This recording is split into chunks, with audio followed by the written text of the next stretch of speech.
Now, the National Energy Regulator of South Africa has announced that it's approved electricity tariff adjustments for Eskom. That's for the next 3 years. For the 2025-26 financial year, the regulators approved a tariff increase of 12.7%. Eskom was seeking a 36% hike. For the 2026-27 financial year, Nersa approved a 5.3% increase. That's compared to Eskom's expectation of 11%. And for the year 2027-28, Eskom was given an increase of 6% compared to the 9% it was looking for.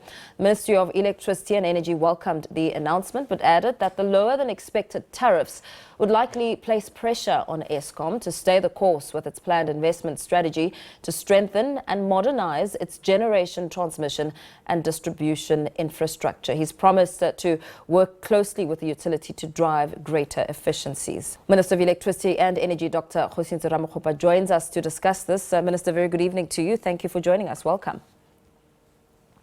Good evening, Paul, and good evening to the viewers. Thank you very much for the invitation. You've approved a fraction of the power utilities, Nersa, pardon me, has approved the fraction of the power utilities request. It's a decision that you've welcomed. What does such an approval signify? Well, first is that it's a delicate balancing act that Nersa had to execute. On the one side, Nersa had to protect the interest of Eskom to continue as a going concern, to make the necessary investments to ensure that the fleet continue to produce the megawatts, the electricity to support the South African economy and the prospects of growth going into the future.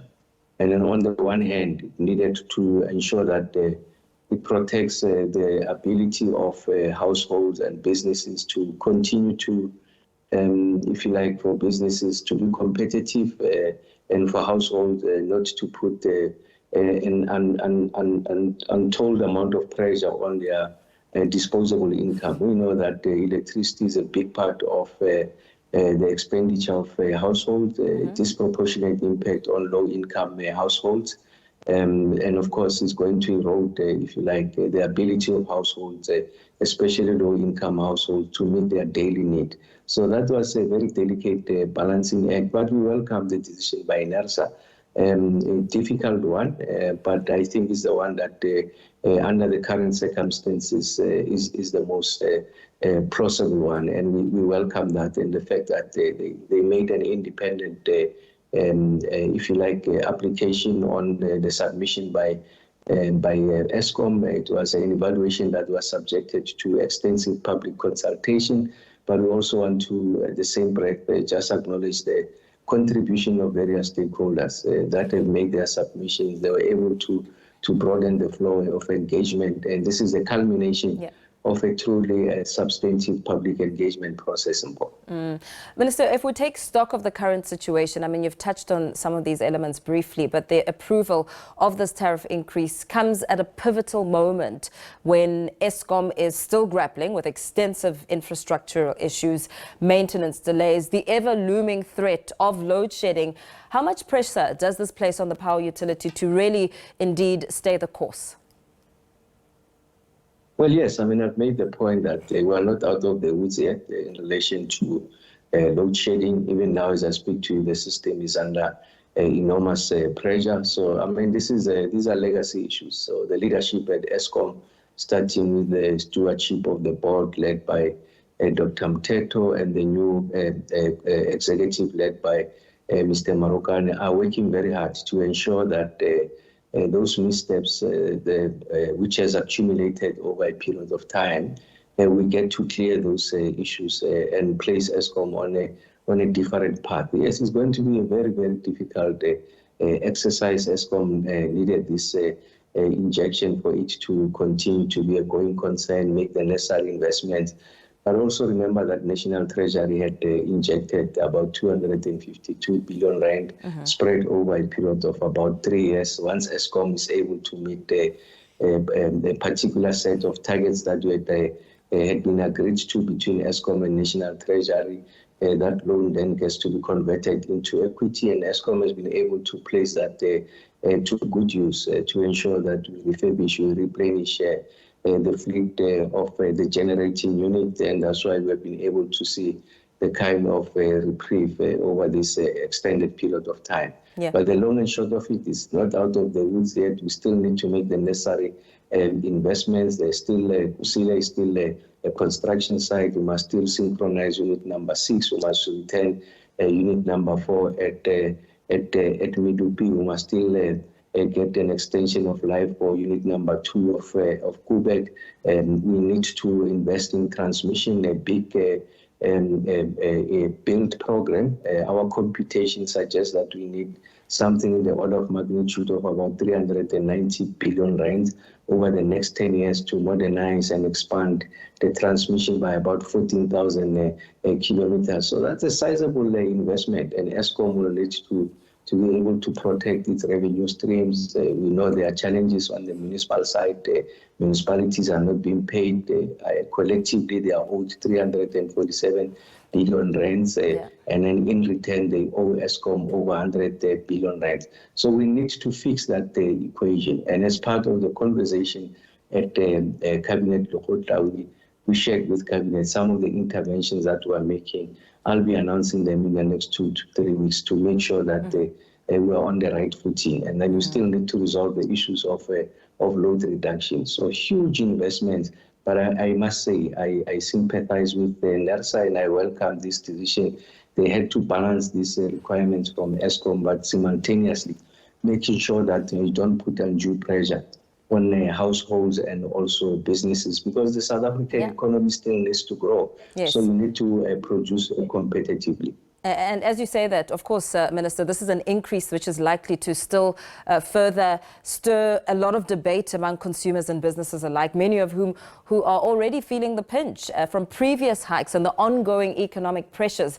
In light of this 12.7% increase, stakeholders are going to be keeping a very close eye on how Eskom applies these funds. What are the priority areas, and when will one be able to take stock of the benefits of having this 12.7% increase?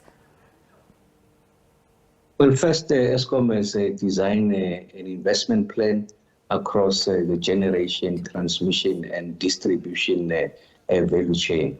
And we know on the generation side, Eskom accepts that we need to reconfigure the mix. There has to be an addition of renewable generating sources, solar and PV. Eskom wants to play in that space and not just be a procurer of these renewable assets. So there's an investment plan that Eskom has articulated. The second one is investments on the transmission. I just made the known what the numbers are: 14,000 kilometers of expansion in the next 10 years, so for a period of 10 years. Rather, we need over 390 billion rands. I think we went out on a market sounding exercise late last year, just saying to the market, this is how we want to configure the procurement process. We have designed a bespoke funding instrument that does not doesn't burden, if you like, the sovereign balance sheet. We know that the country's balance sheet is constrained, so we needed off-balance sheet solutions and also design what we call credit enhancing instruments. We have tested the market having those engagement, and then we'll unveil that first phase of the procurement.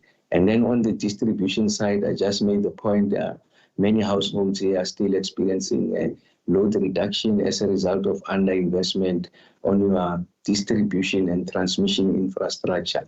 And they don't have sufficient capacity to meet the demand as a result of multiplicity of factors, including but not limited to illegal connection, technical losses, rapid economic growth that was not projected, and therefore the capacity of the distribution and reticulation infrastructure is under strain. You need to make investments there. First, to ensure that you formalize those that are consuming illegally. You are able to roll out smart meters to ensure that for those who qualify as indigent, you are able to front load this free basic electricity on a monthly basis so that they get the benefit of free basic electricity. You secure the revenue streams of municipalities through completeness of billing, accurate billing, and those that can afford but choose not to pay, you have the instrument of credit control. In that way, municipalities and the distribution sector becomes more and more sustainable, and they are able to reinvest back into these assets. So that's a value chain that Eskom needs to invest in. And of course, they have to be very judicious, deliberate, intentional in the manner in which they invest this money. And of course, you still need to ensure that you have installed fleet of generators continue to generate to give you the megawatts that are necessary to support the South African economy, to grow the South African economy. So these are huge investments. Yes, double digit by any measure is significant. You make an important point, Mpo, that is still, I mean, it's not a 36%, it's a third of that, but the households are under serious constraint. Absolutely. I mean, if you look at it's going to have inflationary pressures. Those that are fortunate to work, they are not going to get salary increases of 12% plus. So it means that they are worse off. So it's important that we look this within the totality of the needs of the country, the needs of Eskom, and we're working very hard to address the situation. But I'm just saying that under the circumstances, I think Nersa did an exceptionally good balancing act to ensure that all the interests are met. Of course, there will be criticisms on both sides. So we'll live with this decision and see how best we make the most of it. Very well. Thank you so much, Dr. Ramokgopa, for your time.